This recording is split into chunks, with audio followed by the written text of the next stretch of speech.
Hey everybody, this video is part of a new series called Can We Save It?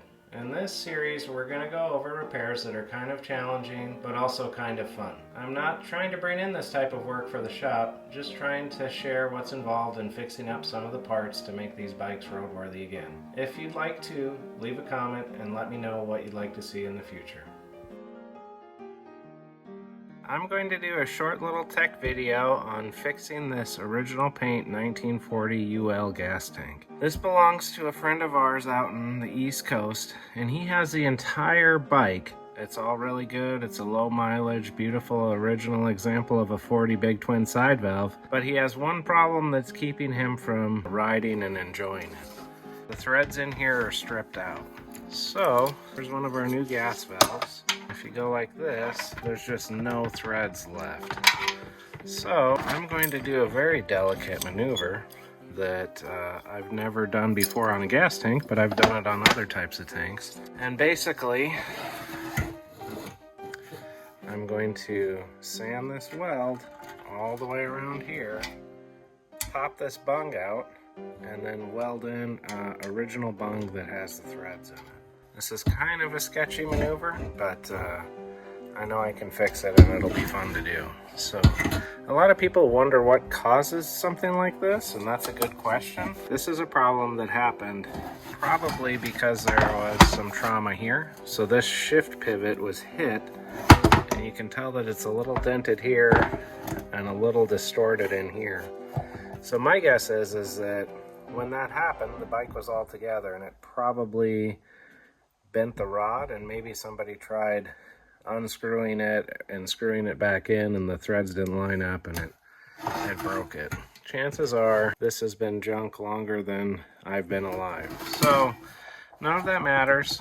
It's just fun to get to fix this. It's fun that people trust me enough to do it. It's really a pretty simple fix. It'll probably take 2-3 hours. It'll be edited down into minutes for you guys to see how it goes. So this type of weld seam started in mid-36. There's a hole in the tank stamping. They flare it, and then the bung has a ridge on it that fits inside that flare, and then they do a weld all around this. I call it a fusion weld.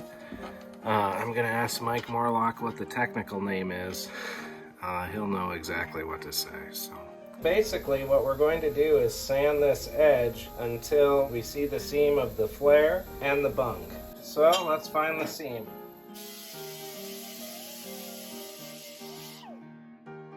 You can start seeing it right here. So what I'm going to do is bring the rest of this down until it's all the way around.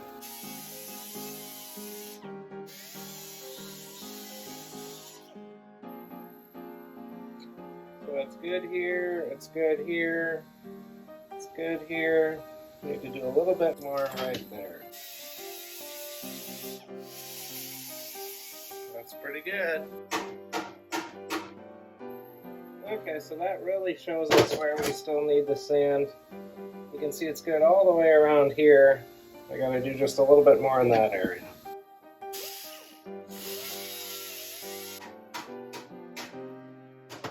There's the bung. Okay, now it's time to take the bung out of this tank. And when I sand this, I'm going to stay away from this surface and just sand right here. Here's the two bungs. You can see that this one that I just took out of the 48 to 50 tank has this ledge around it, and this one just has a ridge of rust. So they must have changed that early on. 40 was the first year that threw the tank shutoff valve. So they probably revised the bung. Adding the lip allowed it to have more threads and have a smaller chance of stripping out. So I just learned that today. I guess most of you guys did too. I got it all blasted up.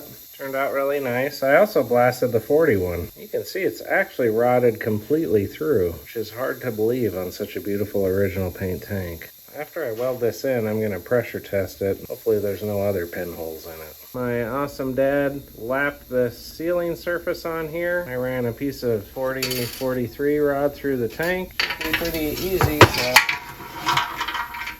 get in place. Now comes the task of getting that bung on the alignment tool without dropping it in.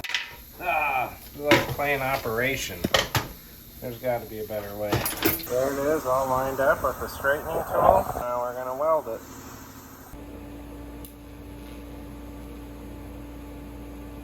So there you can see how clean everything is. It's working really good. I'm going to let this cool to the touch and weld the rest of it.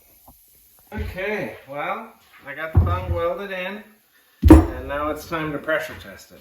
I have this bung for the bottom and this little welded cap for the top. We're going to put compressed air into it that runs through a regulator and is set to just registering on the needle. What we want to do is seal off the tank, put air in, and then spray it with soapy water, and if there's a leak, it'll start bubbling. This is a 45 oil cap. It works pretty good. So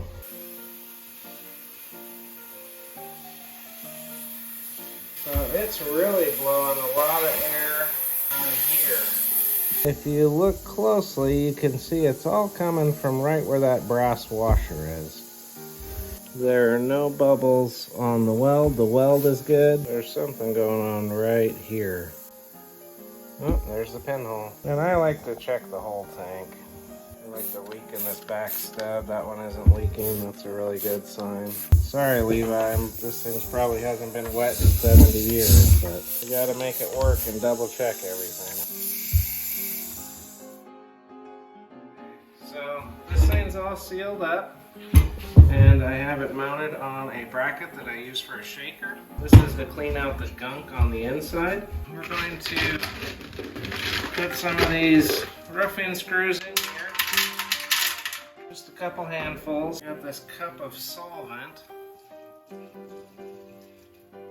throw some WD-40 in for good measure. And then put it on the shaker. Here's the paint shaker that we kind of modified to use for shaking gas tanks. We have a different fixture for the left and right tank, and then also for oil tanks. Just like when we pressure test, the air is ran through a regulator. And what's cool about this is we can loosen these two bolts and rotate it every way, and the media will shake loose any gunk that's on any surface of the tank. We've used this a lot. It works really good.